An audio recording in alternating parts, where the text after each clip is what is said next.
January 1945.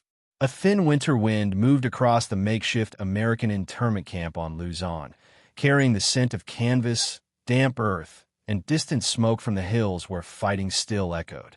The war had not ended, but here, behind rows of barbed wire and wooden guard towers, the noise softened into a steady, uneasy calm. Inside a dim, administrative tent, several Japanese women prisoners waited in silence. Former nurses, clerks, and civilian volunteers, they sat shoulder to shoulder on crude benches, hands folded tightly in their laps. Months of displacement and interrogation had taught them to expect stern orders, not kindness. Most had watched their belongings burn at the hands of the Kempeitai long before capture. For them, memory itself felt dangerous. A U.S. sergeant stepped forward, carrying a small crate lined with paper-wrapped parcels. Behind him stood two military intelligence translators, each holding a clipboard. No one spoke. The only sound was the canvas flapping in the wind. Then the sergeant began placing items on the table. Charred notebooks, mended bindings, pages carefully separated and flattened. Diaries. Their diaries. The women did not yet understand how these burned fragments had returned to them, but the moment would reshape everything that followed. By early 1945, the Second World War in the Pacific had entered a phase defined by exhaustion, collapsing Japanese defenses, and the accelerating momentum of American island-hopping operations. Each step across the Central and Southwest Pacific brought U.S. forces closer to Japan's outer perimeter and exposed the eviscerated structure of an empire stretched far beyond its capacity. The Philippines, once declared secure under Tokyo's authority, had become a battlefield again. When American forces returned to Luzon in January, they found not only entrenched Japanese troops, but clusters of displaced civilians, among them Japanese women who had been assigned non-combat roles across the islands. Many of these women had once served in auxiliary capacities: nurses in military hospitals, clerks within garrison offices, teachers sent to support colonial administration, or volunteer workers assisting logistical units. Though they were not combat personnel, they lived under the same wartime codes as the soldiers around them. Their lives were closely monitored by the Kempeitai, the feared military police whose role extended far beyond enforcing law. During the war, the Kempeitai functioned as an intelligence network, censorship bureau, internal security force, and guardian of ideological loyalty. Their surveillance was constant, and any breach, real or imagined, could result in harsh interrogation or the confiscation of personal materials. Among the items the Kempeitai scrutinized, most were private diaries. Japan's pre-war education strongly encouraged daily writing as part of personal discipline, reflection, and structure. By the 1930s, diaries had become an ordinary cultural practice, especially among women. They wrote about routines, fears, family memories, and small attempts to preserve normal life amid wartime transformation. But the same qualities that made diaries personal made them suspect to the Kempeitai. Any passage that appeared defeatist, uncertain, or critical of military leadership could be labeled subversive. Entire units knew that even a misplaced phrase, written months earlier, could be interpreted as undermining morale.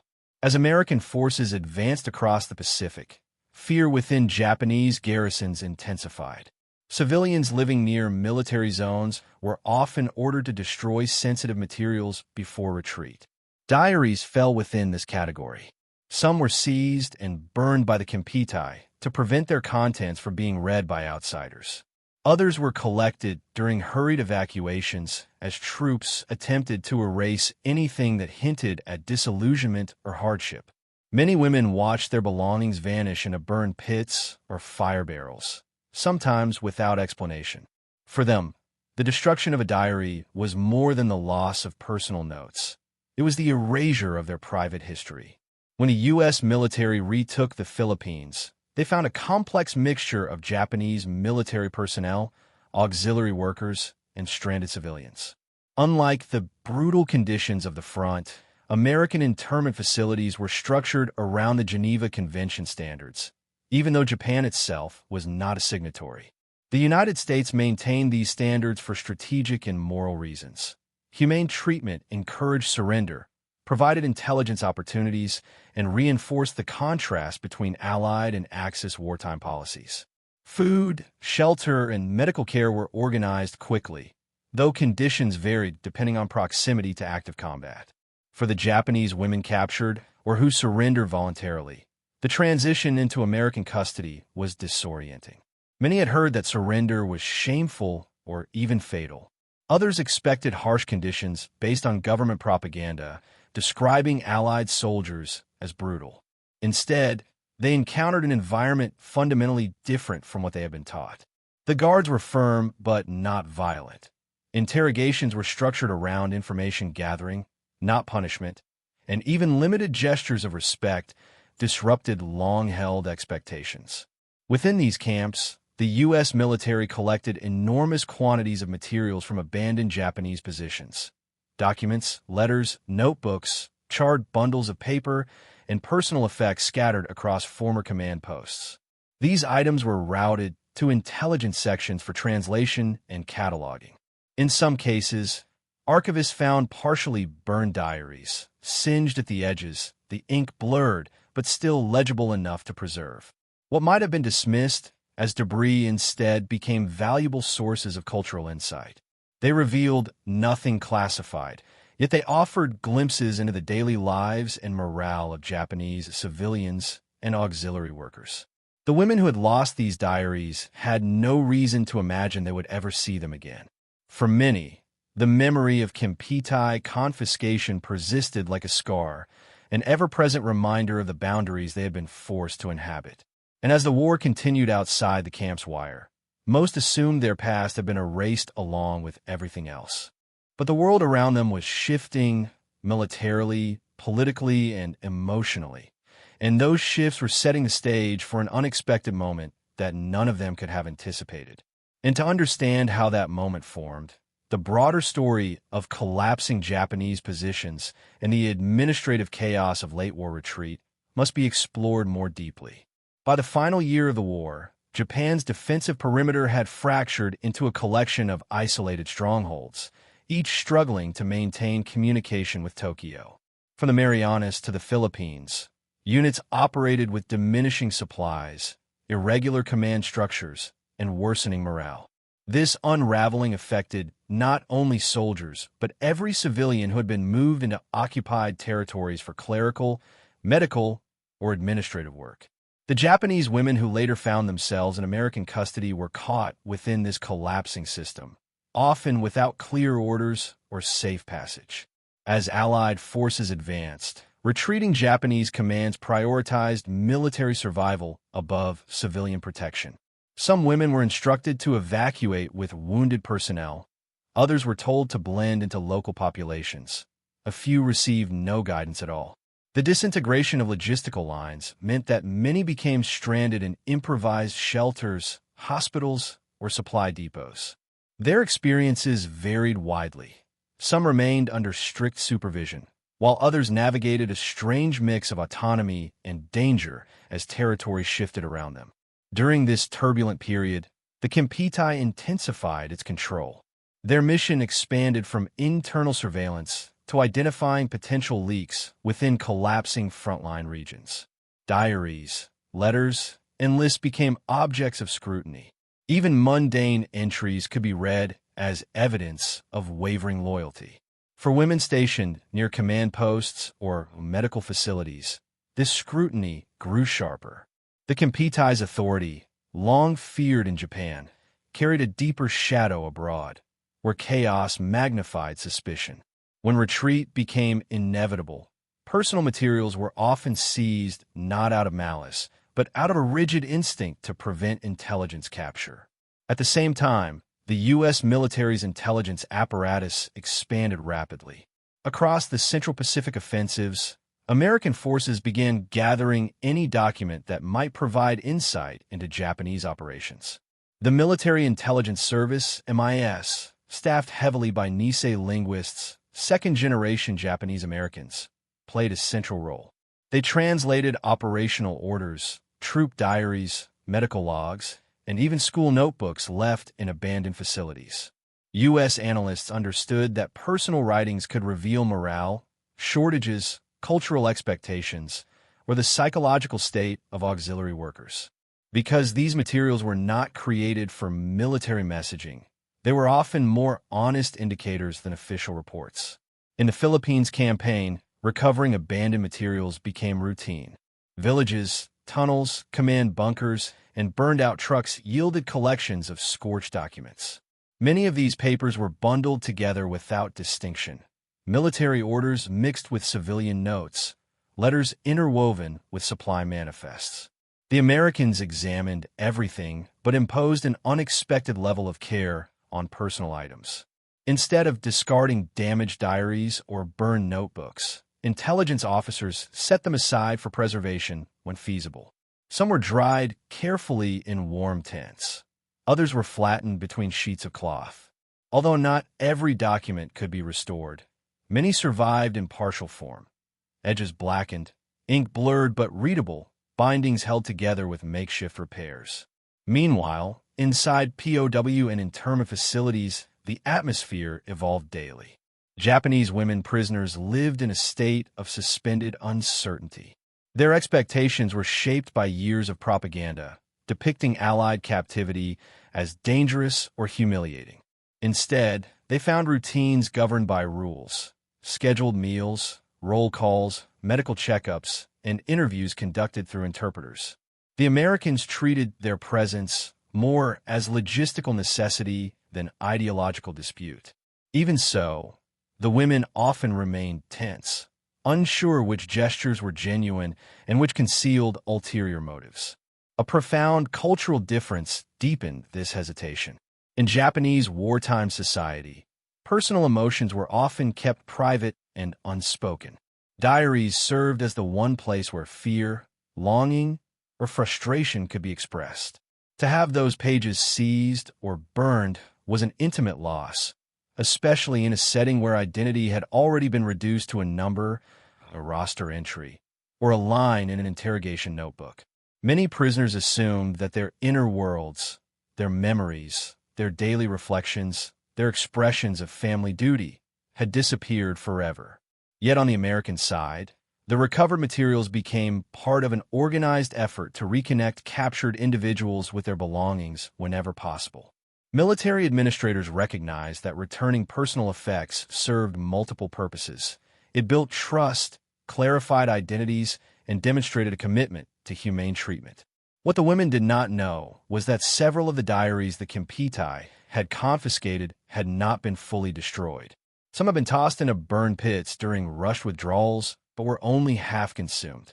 Others had been abandoned with supply crates or left behind in administrative offices. American intelligence officers cataloged these items with the same diligence they applied to operational documents. By early 1945, this convergence, Japanese destruction, American recovery, and the complex human landscape of surrender, created a situation no one on either side had planned. The diaries that had once symbolized risk and censorship were now objects of careful preservation. And the women who had once feared the contents of their own handwriting would soon find those same pages placed back into their hands. This layered history formed the foundation for the moment inside the camp, the moment when the diaries resurfaced, fragile, partially burned, yet unmistakably theirs. To understand that moment fully, the story must unfold through several angles, each revealing a different aspect of how those pages traveled from confiscation to restoration. For the Japanese women who were later held in American custody, diaries had once been the only place where private thoughts could safely exist. Life in wartime territories offered little emotional space. Nurses worked long hours under shortages. Clerks managed never-ending paperwork for commands frequently on the move. Volunteers attempted to maintain a semblance of stability amid unpredictable orders. Outwardly, they were expected to demonstrate calm obedience, reflecting the national ethos of endurance and self-restraint. Diaries became their quiet refuge. In them, they wrote about family memories, small moments of kindness, or the exhaustion that crept into long nights. Many entries expressed nothing political at all, only the strain of adapting to an environment shaped by discipline and hierarchy. Yet even these harmless notes felt vulnerable under the watchful eye of the Kempeitai. The women learned to write carefully, positioning their thoughts between cultural expectation and personal need. When those diaries were confiscated, the loss felt deeply intimate. Some watched them taken away without explanation. Others never learned what became of them. For women who had already lost homes, belongings, and certainty in the face of retreat, the destruction of their diaries marked the erasure of their final sense of continuity. By the time they reached American custody, many assumed their private histories had vanished. This emotional backdrop shaped their reaction when the restored diaries later appeared. To understand why the moment was so powerful, it is essential to examine the systems on the American side that determined how such materials were found, stored, and ultimately returned. The return of any personal diary in wartime required more than goodwill. It depended on a detailed chain of military intelligence procedures. As Allied forces advanced through the Philippines, they encountered a wide range of abandoned Japanese documents, some military, some personal, most found in disorganized piles scattered across frontline positions, vehicles, and temporary headquarters. The U.S. Army's G2 intelligence sections were trained to collect everything. Once gathered, the materials were sorted at field intelligence centers. Personal items were never prioritized above operational documents, but they were rarely discarded. American analysts understood that small details, notations about food shortages, reports of illness, even private reflections, could reveal logistical strain or morale issues. Therefore, diaries, notebooks, and letters were considered worth preserving, even if only partially intact. Nisei linguists of the Military Intelligence Service played an essential role. These second-generation Japanese Americans translated hundreds of documents daily. When they encountered diaries or notebooks not directly related to military operations, they sometimes flagged them for potential return to their owners, provided names, dates, or locations were identifiable. These linguists, many of whom had families in the United States affected by internment, saw in these writings a human layer often missing from official material. The preservation process was methodical. Papers were dried, flattened, sorted, and cataloged. Some were stored in protective envelopes. Others were photographed for intelligence records. The U.S. military could not save every item, but what survived did so through a combination of systematic handling and deliberate care. These procedures laid the groundwork for the moment when restored diaries reappeared in the camp.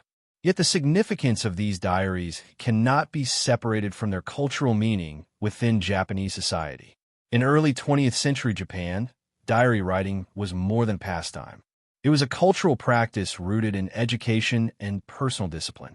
Students were encouraged to reflect on daily routines, record progress, and express thoughts that were inappropriate to voice publicly. In wartime, this habit continued, even as external pressures intensified. For women deployed to overseas territories, diaries sustained emotional continuity. They held reminders of pre-war life, family traditions, festivals, letters transcribed for safekeeping, or observations from the journey abroad. The diary also served a moral function. It was a place where individuals measured themselves against societal expectations, loyalty, endurance, modesty, and responsibility. For many women in military hospitals or administrative centers, this self-reflection helped them maintain structure amid shortages, long shifts, and uncertainty. Although they rarely challenged authority in writing, the act of recording fears or hopes created a sense of inner stability. Losing a diary meant losing the thread that connected them to life before the war. In Japanese culture, where memory and continuity hold deep symbolic value, this loss cut deeper than the disappearance of a simple notebook. The confiscation represented enforced silence. The burning represented the loss of identity.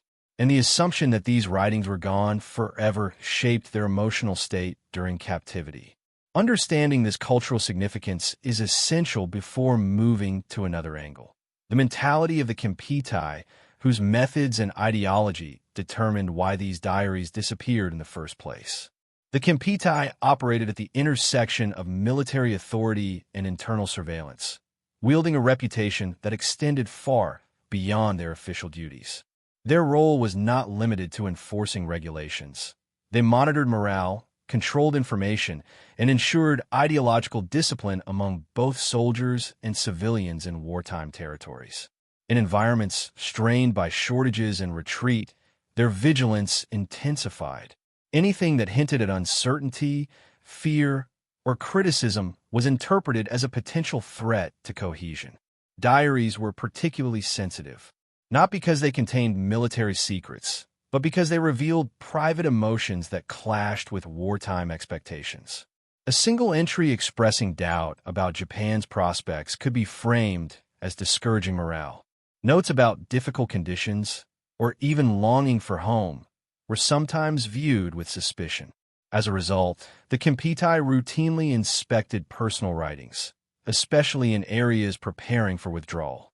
When Japanese forces were forced to abandon outposts or hospitals, the Kempeitai prioritized the destruction of materials that might reflect internal weaknesses. Burn pits became common during rushed evacuations. Not every diary, however, burned completely. Some were only partially consumed before units moved again. Others were discarded in haste, mixed with stacks of reports, rosters, or civilian records. The intention was not to erase individuals as much as to prevent American forces from capturing anything that might hint at deteriorating morale.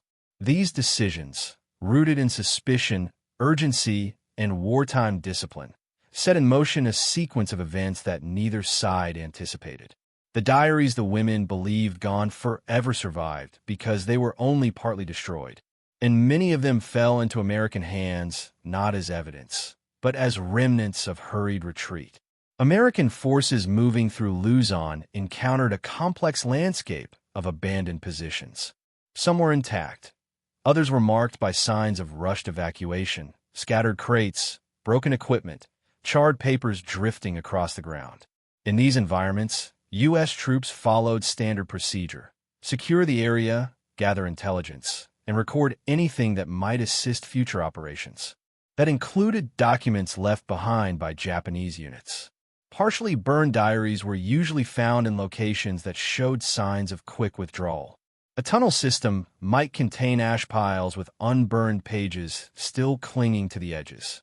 A shattered field desk could hold notebooks that had been doused with fuel but not fully ignited. Sometimes, materials were discovered in trucks abandoned along retreat routes, stuffed into boxes alongside civilian items. Soldiers collected these remnants and sent them to intelligence centers, where analysts separated personal items from operational documents.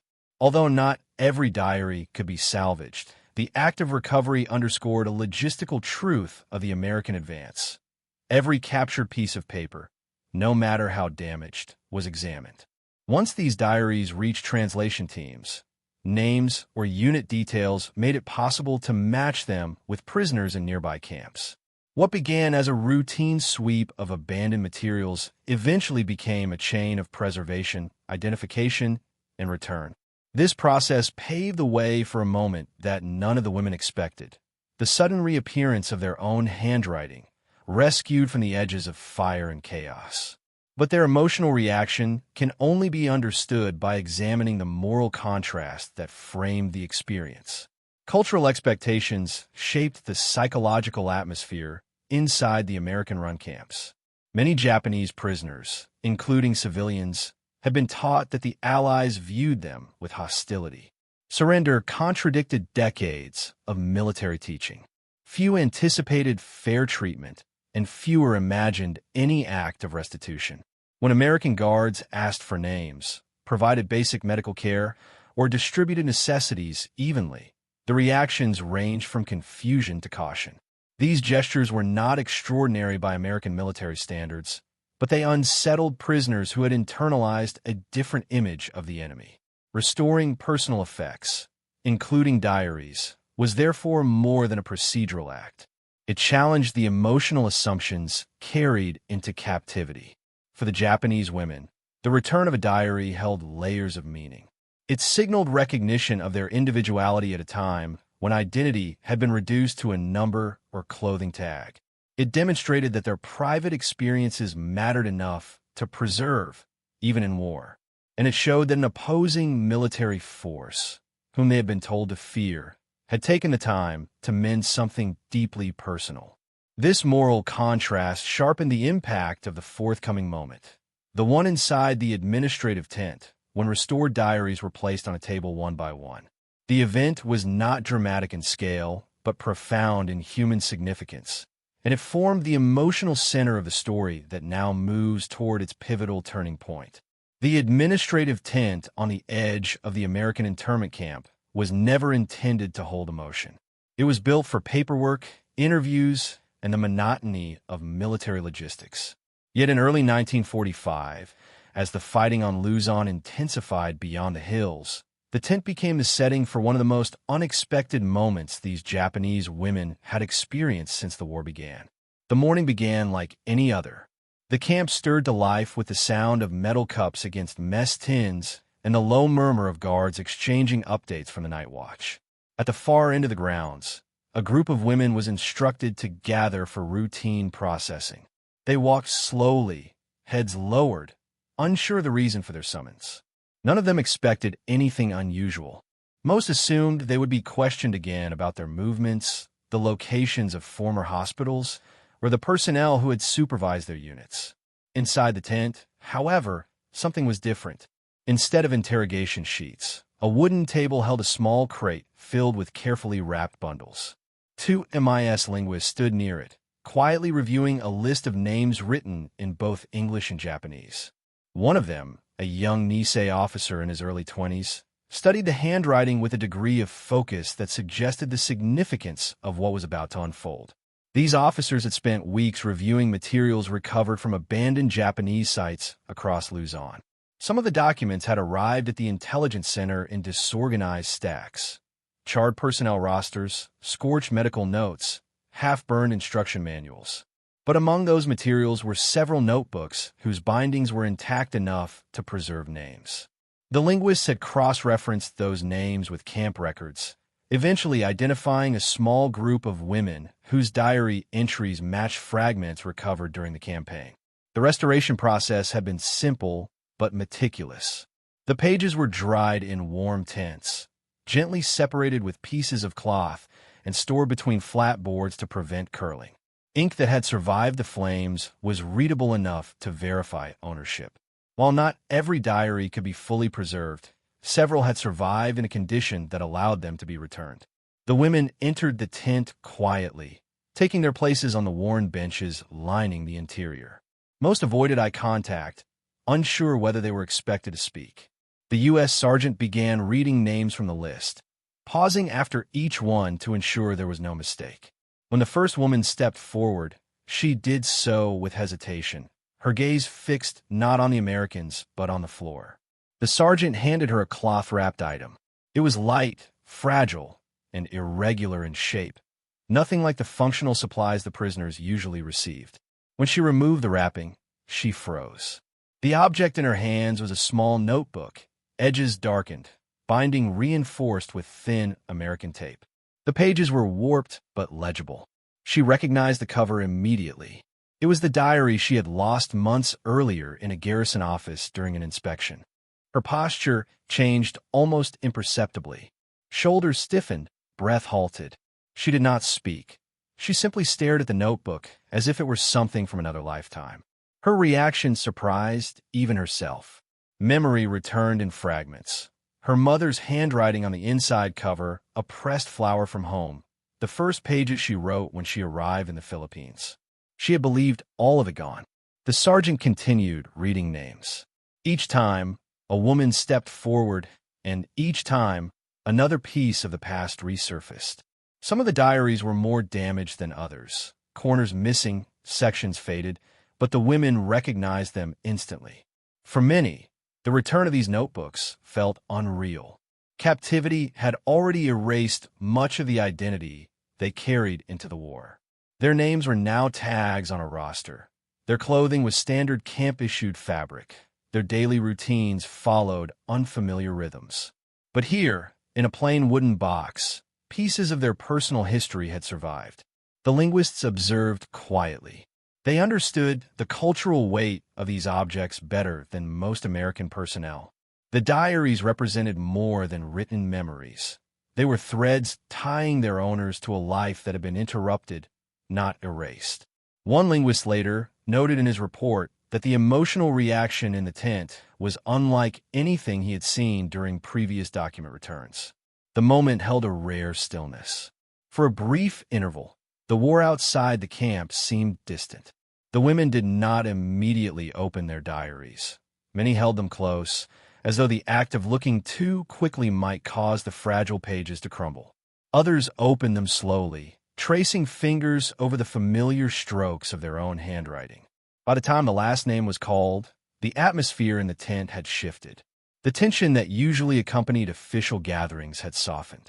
For the prisoners, the return of the diaries did not erase hardship or uncertainty, but it restored something quieter: dignity, continuity, and a sense that their private experiences still mattered.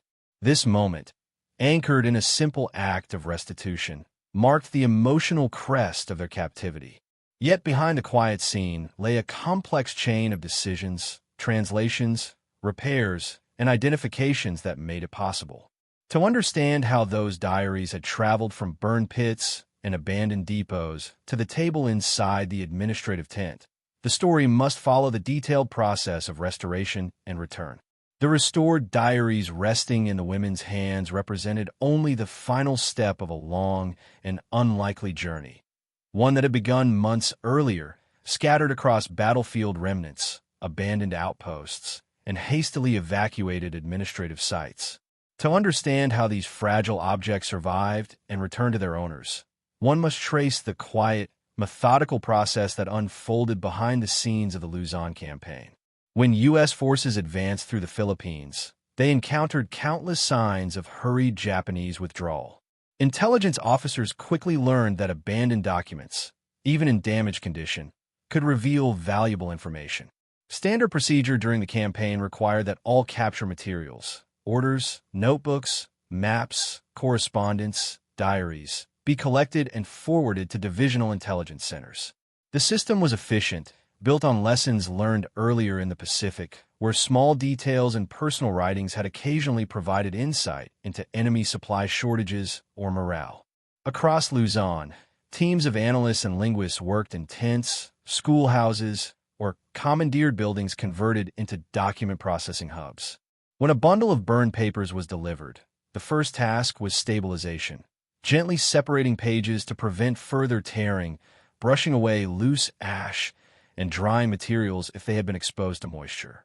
The goal was not necessarily to restore the documents for sentimental reasons. Intelligence always came first, but to preserve them long enough for translation and analysis. Many of the damaged diaries contained no military information, yet they offered glimpses into daily life within Japanese-administered areas. Analysts read entries about shortages of medicine, difficulties transporting patients, the strain of evacuation orders, or fears whispered among support staff as retreat became inevitable. While these details did not reveal strategic secrets, they helped form a clearer picture of the environment American forces were entering, one marked by exhaustion, uncertainty, and rapid deterioration of administrative control. The Nisei translators played an essential role in distinguishing personal writings from military ones. Their understanding of both languages and cultural context allowed them to identify names, regional dialects, or references to locations that Western analysts might have overlooked. When a diary included a family name or unit affiliation, the linguists compared it with incoming prisoner rosters. In several cases, the matches were unmistakable. Names aligned, dates aligned, and personal descriptions pointed clearly to women recently placed in internment camps.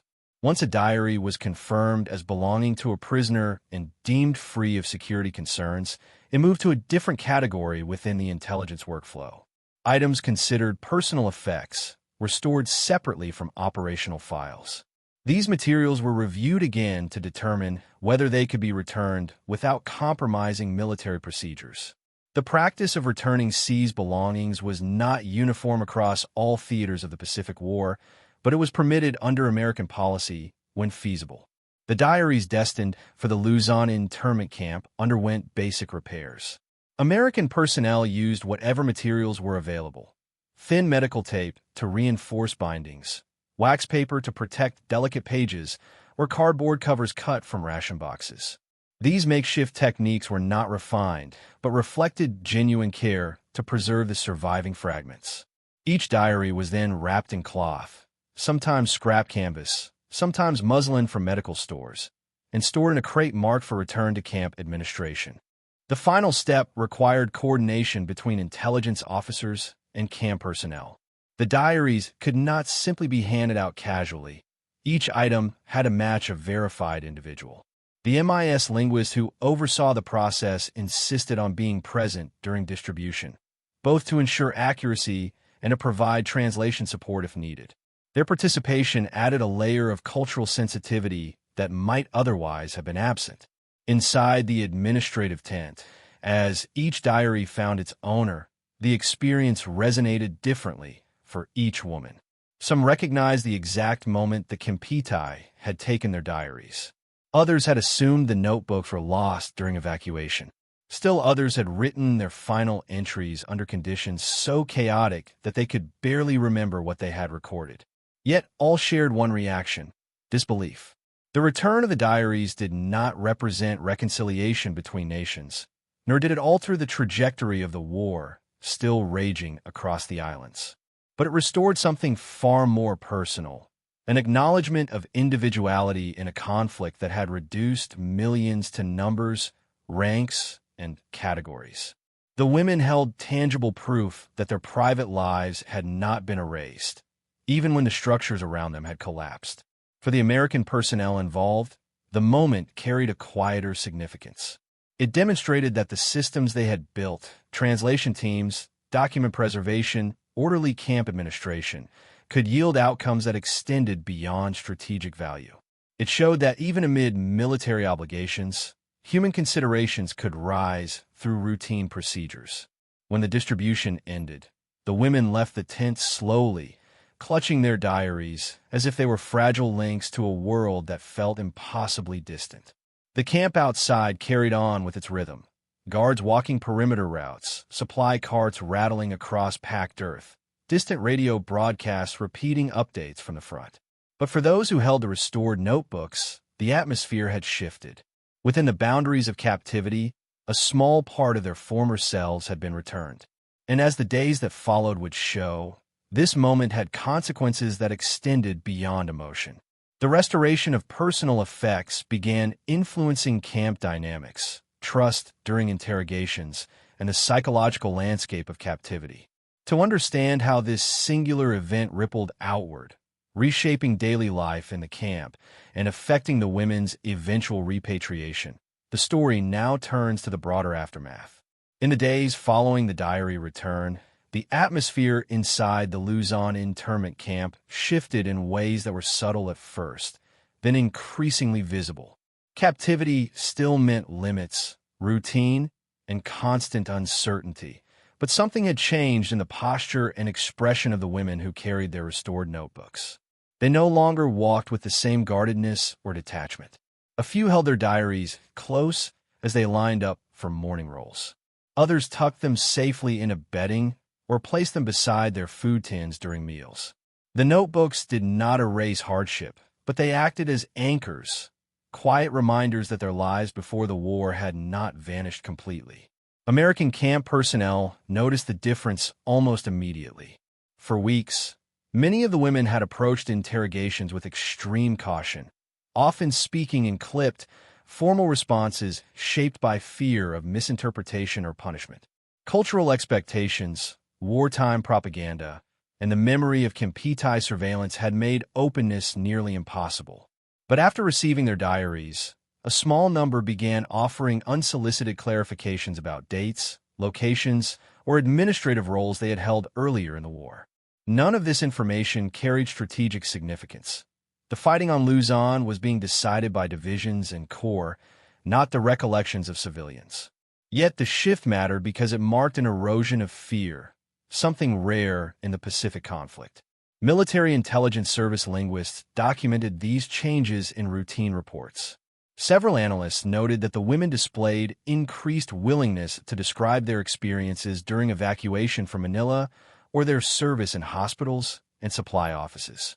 The accounts added context to existing knowledge about Japanese withdrawal patterns and the struggles that support personnel faced during the final months of occupation.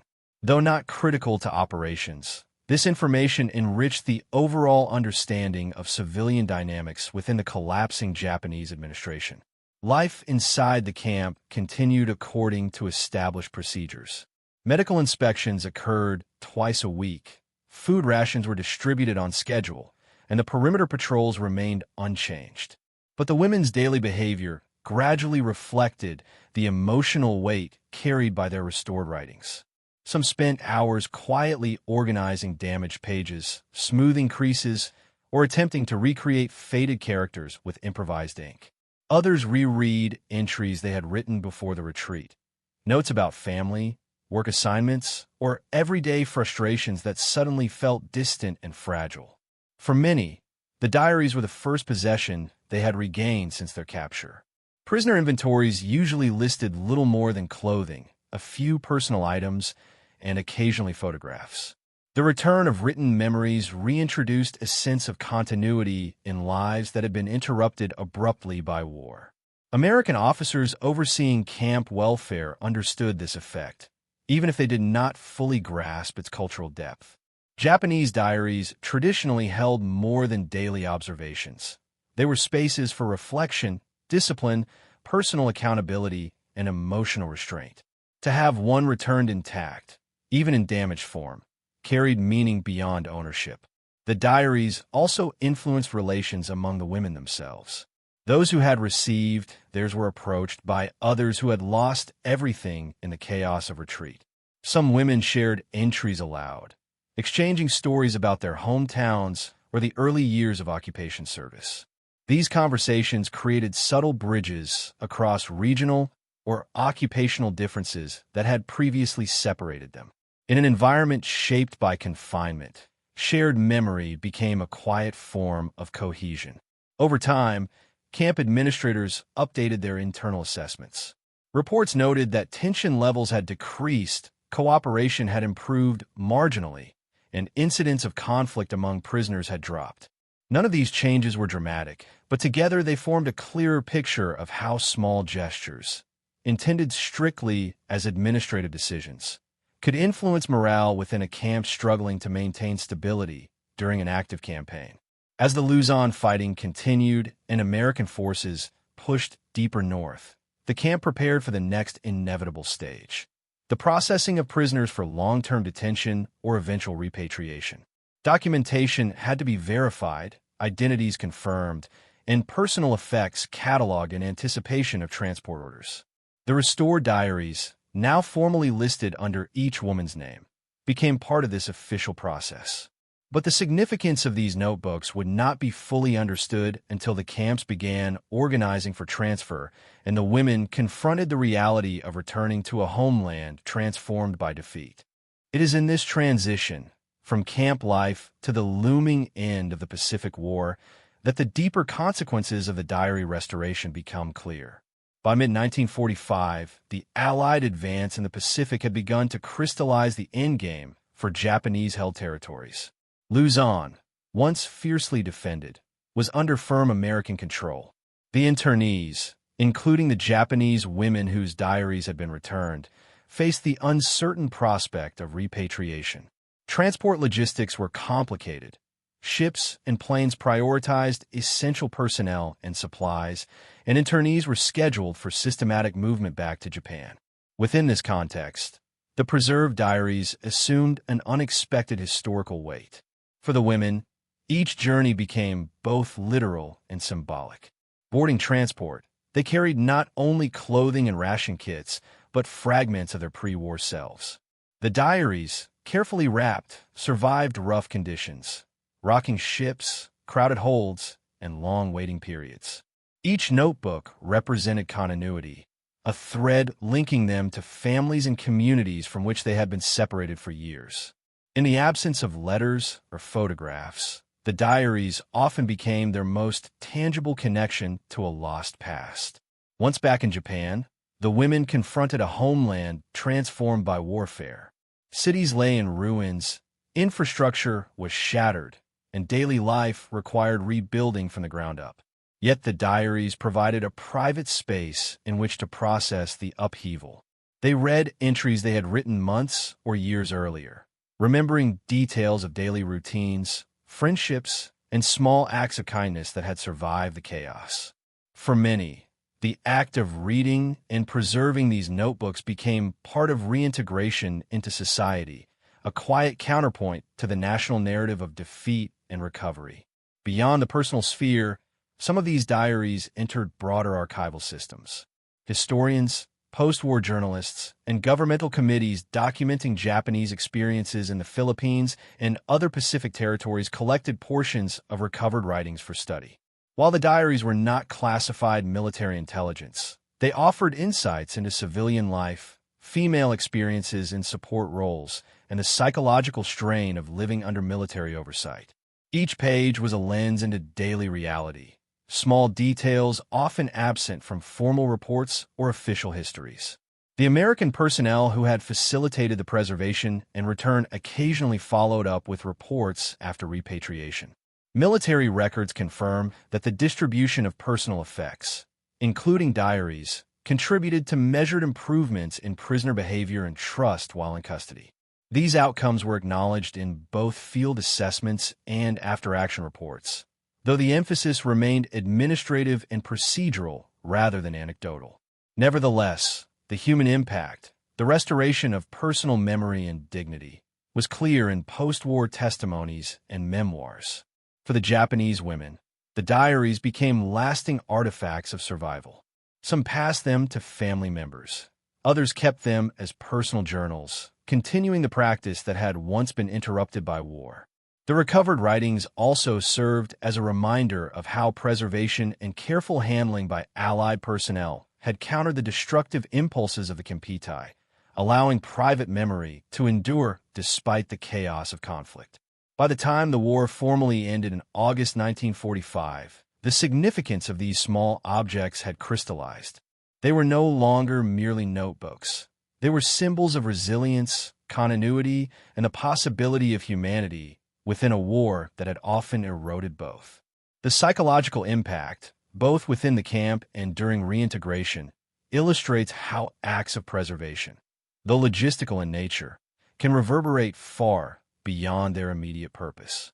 The journey of the diaries, from confiscation and partial destruction to recovery and return, underscores the interplay of culture, warfare, and compassion. It also sets the stage for a final reflection on what these moments reveal about memory, identity, and the human experience during one of history's most devastating conflicts. The story of the returned diaries is, at its heart, a testament to the persistence of memory in the midst of war. Across the Pacific theater, millions of lives were reduced to movement, ration supplies, and strict military regulations. Individual experience was often lost beneath the weight of strategy, orders, and ideology. Yet within this vast machinery, something as small and fragile as a notebook could carry the weight of identity, hope, and continuity. For the Japanese women who held their diaries once more, the act of restoration was more than an administrative gesture. It was an affirmation that their personal histories mattered. Pages once threatened by fire, bureaucratic efficiency, and the rigid surveillance of the Kempeitai had survived. In a conflict defined by destruction, these fragile objects preserved the human side of war.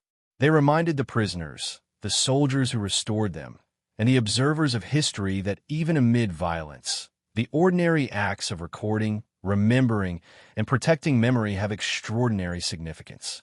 From a broader perspective, the journey of these diaries illustrates a profound intersection of culture and conflict. Japanese societal values emphasized reflection, personal discipline, and emotional restraint, qualities expressed daily through written words. The American handling of these materials, though primarily procedural, demonstrated an unexpected recognition of those values. It was a quiet, humane counterpoint to the chaos surrounding the Pacific campaigns, showing that even in wartime, careful attention to human dignity can endure. These diaries also serve as historical artifacts. They allow modern audiences to glimpse the interior lives of women who, while not on front lines, experienced war intimately and personally. They remind us that history is not only shaped by battles and strategy, but by the accumulation of private experiences, the moments of fear, resilience, and quiet perseverance that persist beyond headlines. Ultimately, the return of the diaries stands as a symbol of survival. Not merely survival of the body, but of memory, identity, and the human capacity to bear witness to one's own life. In war, these small acts of preservation echo far beyond the individual, connecting generations through stories that might otherwise have been lost. And in that connection, the past endures, even when all else has been consumed by conflict.